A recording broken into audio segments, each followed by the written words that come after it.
Cierra los ojos un segundo y recuerda ese olor, el olor a ozono y a plástico caliente que desprendía el televisor después de estar encendido toda la tarde. Míralo bien, no es solo un dibujo de 1972, es el momento exacto en que la frontera entre el hombre y la máquina se borró para siempre. En ese pequeño cubículo de cristal que tenías en tu sala, estaba ocurriendo una revolución cinematográfica que tu mente de niño absorbía como una esponja. ¿Alguna vez te preguntaste por qué sentías un corrientazo físico en la espalda cuando el Pildering se encajaba en la cabeza del robot? No era solo la música. Hay un secreto técnico en la animación de Toei que el ojo humano no percibe conscientemente, pero el cerebro sí. Si te fijas, la nave no entra suavemente. Los animadores eliminaron 3 fotogramas de transición justo antes del impacto. Esto crea un efecto visual llamado impacto de cuadro seco. La nave parece teletransportarse los últimos centímetros para dar un golpe violento, una sacudida que hace que todo el cuerpo del robot vibre. En psicología de la imagen esto se llama transferencia de peso. Los candidatos japoneses no querían que vieras a un piloto. Querían que sintieras que tú mismo te habías incrustado en ese cráneo de acero. Al eliminar esos fotogramas, eliminaron la distancia entre tú y Mazinger. Ese grito de Mazinger era un trato de sangre. Mazinger nos decía: yo pongo el metal, yo pongo los rayos, pero tú pones el coraje. ¿Cómo es posible que una serie grabada en cinta de 16 milímetros, con un presupuesto que hoy parecería ridículo, lograra que todo un continente se detuviera a las 5 de la tarde? ¿Por qué sentimos que podíamos detener un edificio con las manos solo por ver a un adolescente mover un par de palancas? Hoy vamos a descubrir que Mazinger Z no triunfó por sus armas, sino porque nos dio algo que ningún otro dibujo animado se atrevió a darnos: el derecho a ser poderosos. Quédate, porque vamos a diseccionar la serie que nos enseñó a ser invencible, no en la ausencia de miedo, sino el dominio absoluto del metal sobre el caos.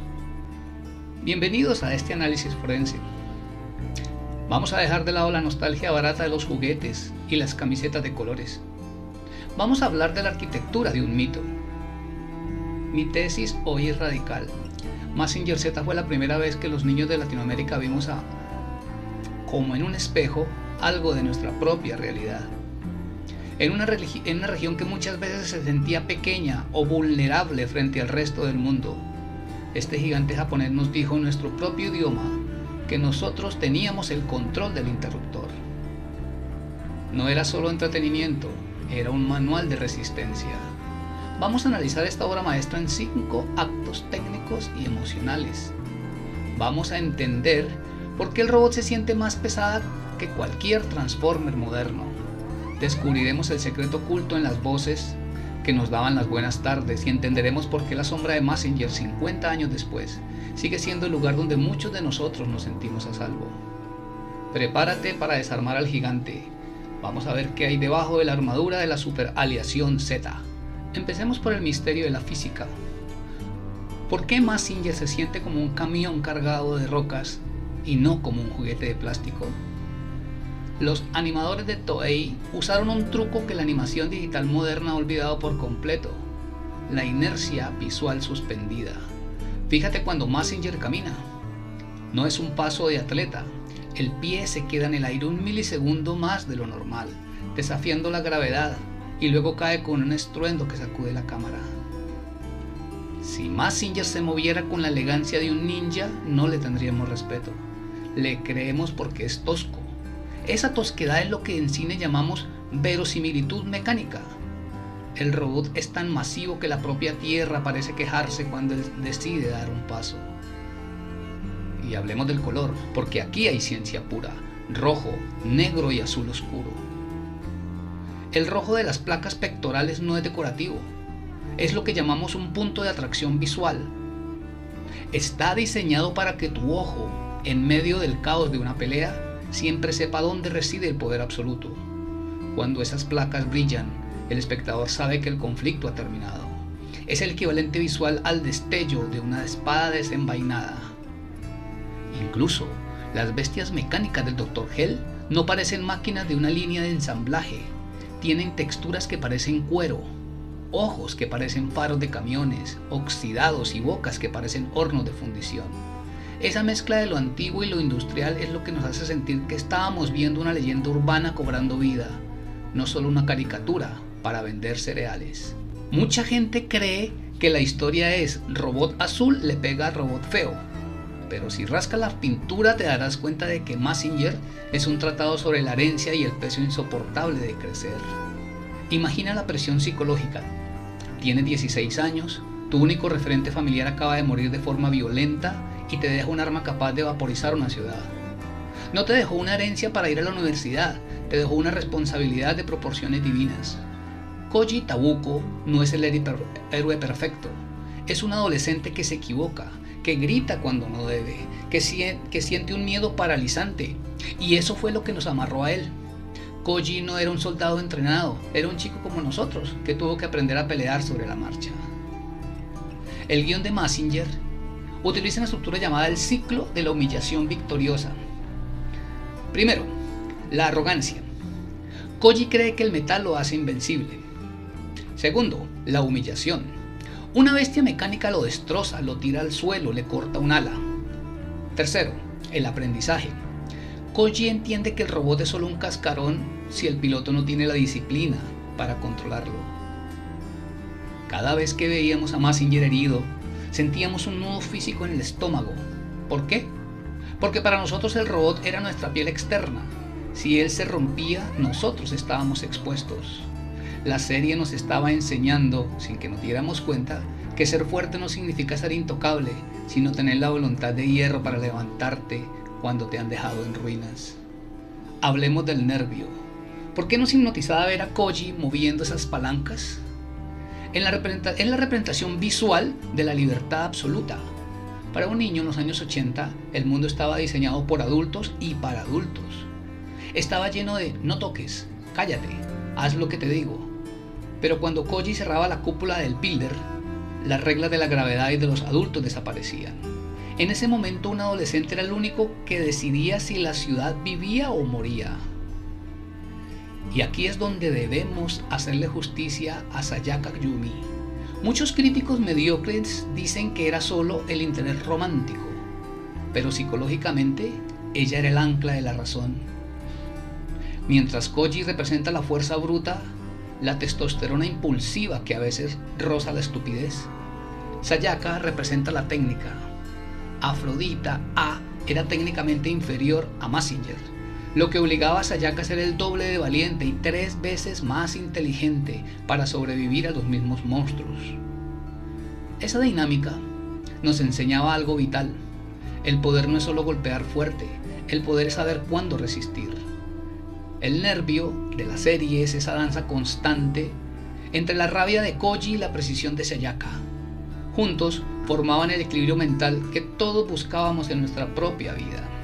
Y aquí llegamos a la sangre, a lo que corre por las venas de este recuerdo y lo mantiene vivo, lo que hizo que Mazinger Z fuera nuestro y no una curiosidad japonesa. Hablemos del doblaje.